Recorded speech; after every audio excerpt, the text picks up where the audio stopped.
বিসমিল্লাহির রহমানির রহিম। আসসালামু আলাইকুম। সুপ্রিয় দর্শক, সবাইকে স্বাগতম। আপনি যদি একজন সরকারি চাকরিজীবী হয়ে থাকেন অথবা আপনার পরিবারের কেউ সরকারি চাকরিতে থাকেন, তাহলে আজকের এই প্রতিবেদনটি আপনার জন্য অত্যন্ত গুরুত্বপূর্ণ। কারণ আজ আমরা কথা বলবো নবম জাতীয় পে স্কেলের একেবারে সর্বশেষ অবস্থা নিয়ে। গেজেট কবে প্রকাশ হচ্ছে, বেতন কত বাড়ছে, কোন গ্রেডে কত টাকা যোগ হবে এবং বকেয়া টাকা কবে হাতে পাবেন, সবকিছু বিস্তারিতভাবে জানাবো আজকের প্রতিবেদনে। তাই পুরো ভিডিওটি ধৈর্য ধরে শেষ পর্যন্ত দেখুন, কারণ শেষের দিকে এমন কিছু তথ্য আছে যা আপনার বেতন হিসাব করতে সরাসরি কাজে লাগবে। চলুন শুরু করা যাক। দীর্ঘ প্রায় 11 বছর অপেক্ষার পর অবশেষে বাংলাদেশের সরকারি কর্মকর্তা কর্মচারীদের জন্য নতুন বেতন কাঠামো কার্যকর হয়েছে। 2015 সালে সর্বশেষ অষ্টম জাতীয় পে স্কেল ঘোষণা করা হয়েছিল। এরপর দীর্ঘ সময় ধরে সরকারি চাকরিজীবীরা একই কাঠামোতে বেতন ভাতা পেয়ে আসছিলেন। এই সময়ের মধ্যে দেশের মূল্যস্ফীতি এবং জীবনযাত্রার ব্যয় উল্লেখযোগ্য হারে বৃদ্ধি পাওয়ায় সরকারি কর্মচারীদের মধ্যে নতুন বেতন কাঠামোর দাবি ক্রমশ জোরালো হয়ে উঠেছিল।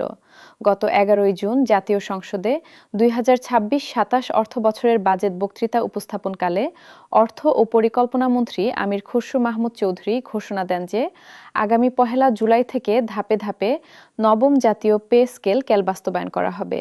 তিনি বাজেট বক্তৃতায় স্পষ্ট করে বলেন, সরকারি কর্মচারীরা বিগত প্রায় 11 বছর যাবৎ একই বেতন কাঠামোতে বেতন ভাতা পাচ্ছেন এবং মূল্যস্ফীতিজনিত কারণে সাধারণ মানুষের জীবনযাত্রার ব্যয় অনেক বৃদ্ধি পেয়েছে। তাই সরকারি কর্মচারীদের জীবনযাত্রার মান উন্নয়ন ও সহায়তার জন্য সরকার এই সিদ্ধান্ত নিয়েছে।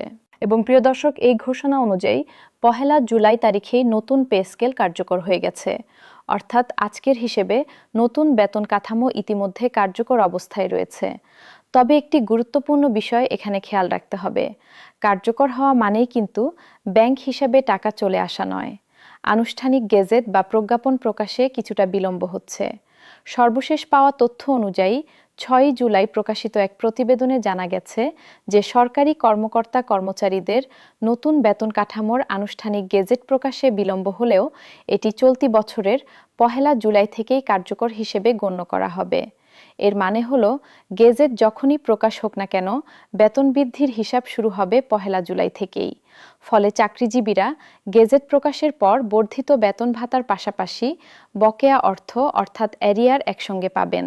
অর্থ ও জনপ্রশাসন মন্ত্রণালয়ের কর্মকর্তারা জানিয়েছেন, নতুন বেতন কাঠামোর খসড়া বর্তমানে প্রায় চূড়ান্ত পর্যায়ে রয়েছে এবং ফাইলটি এখন প্রধানমন্ত্রীর চূড়ান্ত অনুমোদনের অপেক্ষায় আছে। প্রধানমন্ত্রীর আনুষ্ঠানিক অনুমোদন পাওয়ার পর জুলাই মাসের মাঝামাঝি অথবা শেষ দিকে নতুন পে স্কেলের অফিসিয়াল গেজেট জারি হতে পারে বলে ধারণা করা হচ্ছে। তাহলে প্রিয় দর্শক, একটি প্রশ্ন নিশ্চয়ই আপনার মনে আসছে, এত বিলম্ব কেন হচ্ছে? এর পেছনে মূল কারণ হলো কারিগরি ও প্রশাসনিক জটিলতা। নতুন বেতন কাঠামোর আর্থিক প্রভাব এবং সফটওয়্যার সামঞ্জস্য নিয়ে একটি উচ্চ পর্যায়ের সচিব কমিটি কাজ করছে। মন্ত্রিপরিষদ সচিব নাসিমুল গনির নেতৃত্বে গঠিত এই কমিটি ইতিমধ্যে একাধিক বৈঠক করেছে। 24 জুন অনুষ্ঠিত একটি গুরুত্বপূর্ণ বৈঠকে কারিগরি ও আইনি বিষয়ে সিদ্ধান্ত নেওয়া হয়। ওই বৈঠকে বিশেষভাবে গুরুত্ব পায় 11 থেকে 20 নম্বর গ্রেডের কর্মচারীদের বেতন বৈষম্য দূর করার বিষয়টি। পাশাপাশি আলোচনা হয় আইনি ভেটিংয়ের মাধ্যমে পূর্বের বিধিমালা সংশোধন এবং পে স্কেলের জটিল হিসাব নিকাশ ডিজিটাল প্ল্যাটফর্ম আইবাস প্লাস প্লাসের মাধ্যমে সহজ ও দ্রুত সম্পন্ন করার বিষয়েও। সরকারের শীর্ষ পর্যায়ের এক কর্মকর্তা গণমাধ্যমকে জানিয়েছেন যে 1 জুলাই থেকেই নতুন পে স্কেল কার্যকর হবে, এটা নিশ্চিত।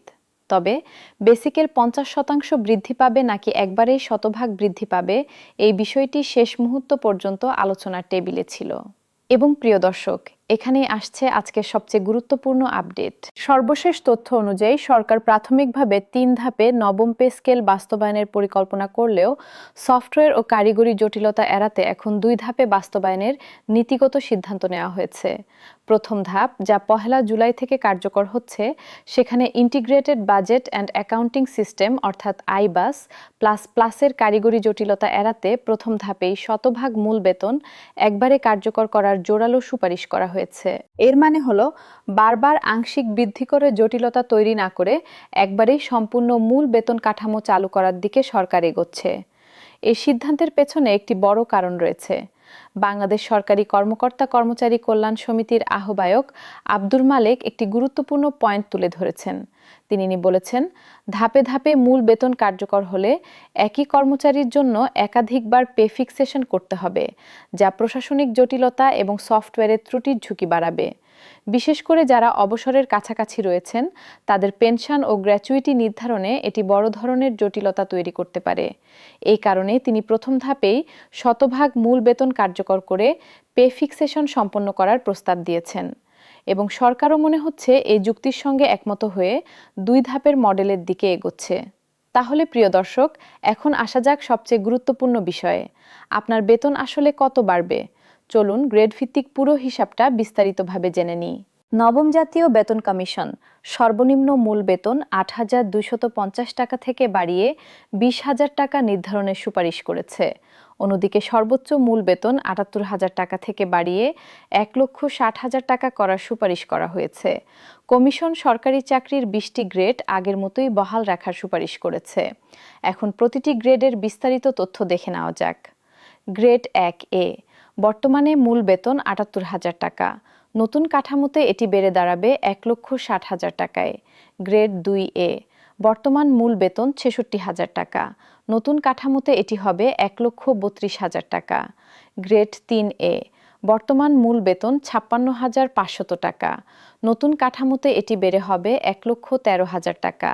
গ্রেড ৭A বর্তমান মূল বেতন ২৯,০০০ থেকে ৬৩,৪১০ টাকা পর্যন্ত রয়েছে।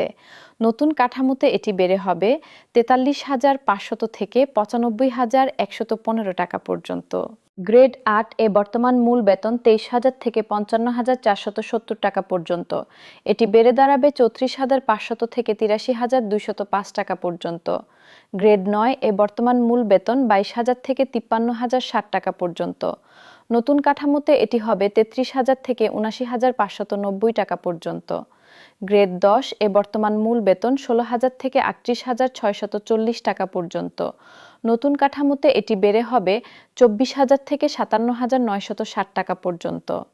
এখন আসা যাক নিম্ন গ্রেডের কর্মচারীদের কথায়, যারা আসলে এই বেতন বৃদ্ধিতে সবচেয়ে বেশি উপকৃত হতে যাচ্ছেন। গ্রেড ১১ বর্তমান মূল বেতন ১২,৫০০ টাকা থেকে ৩০,২৩০ টাকা পর্যন্ত।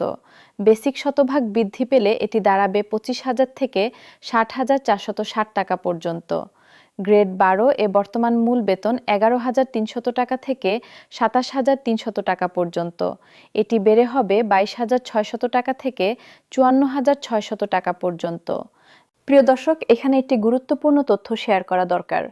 ১১ থেকে ২০ নম্বর গ্রেডে কর্মরত সরকারি চাকরিজীবীদের মূল বেতন ১০০ থেকে ১৪৫% পর্যন্ত বৃদ্ধি পাওয়ার সম্ভাবনা রয়েছে।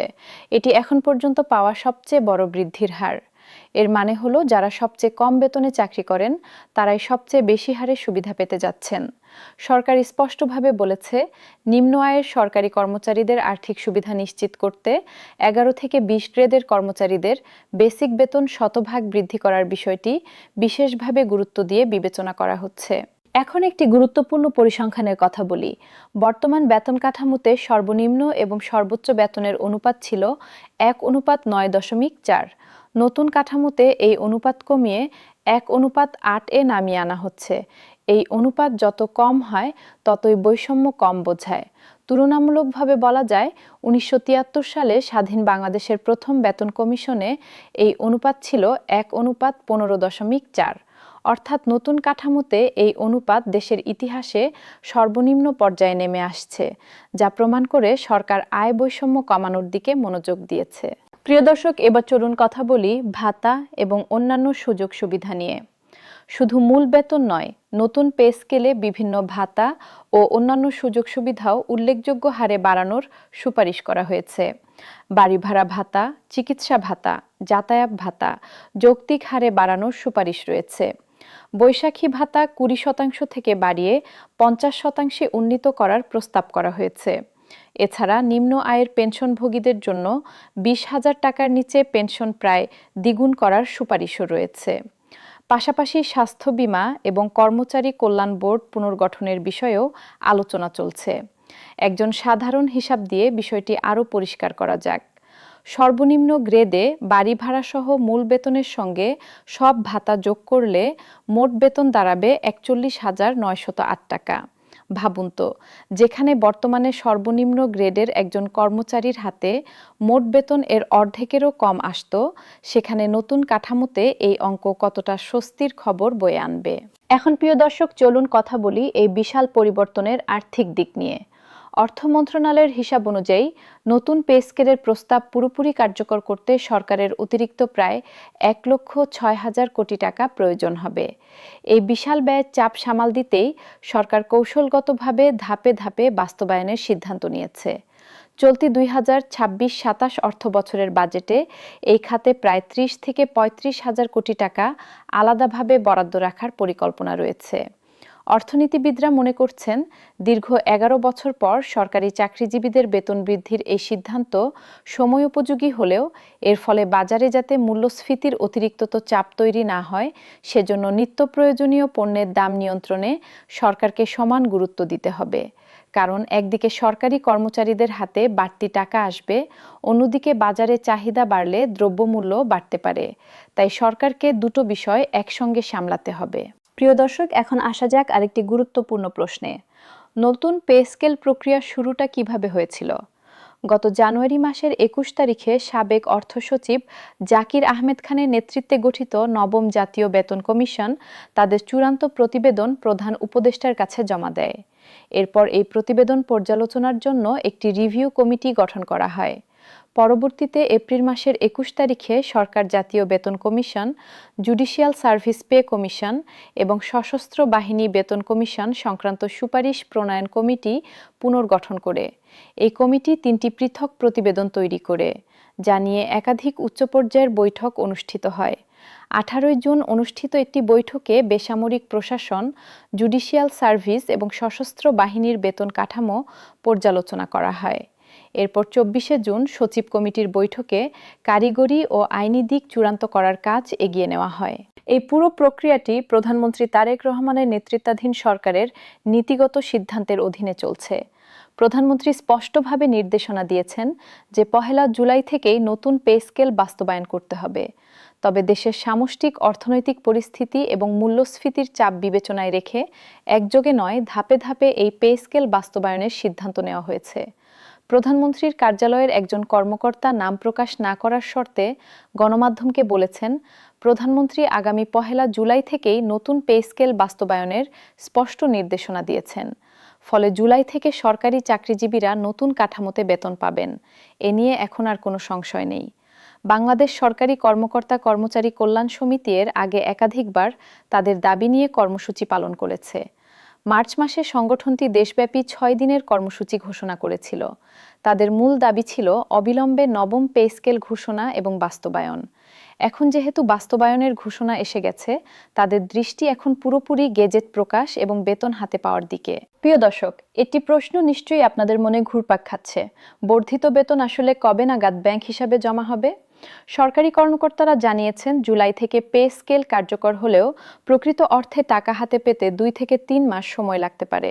অর্থাৎ গেজেট প্রকাশ, পে ফিক্সেশন সম্পন্ন এবং আইবাস প্লাস প্লাস সিস্টেমে আপডেট শেষ হওয়ার পরই প্রকৃত বেতন বৃদ্ধি ব্যাংক হিসাবে প্রতিফলিত হবে।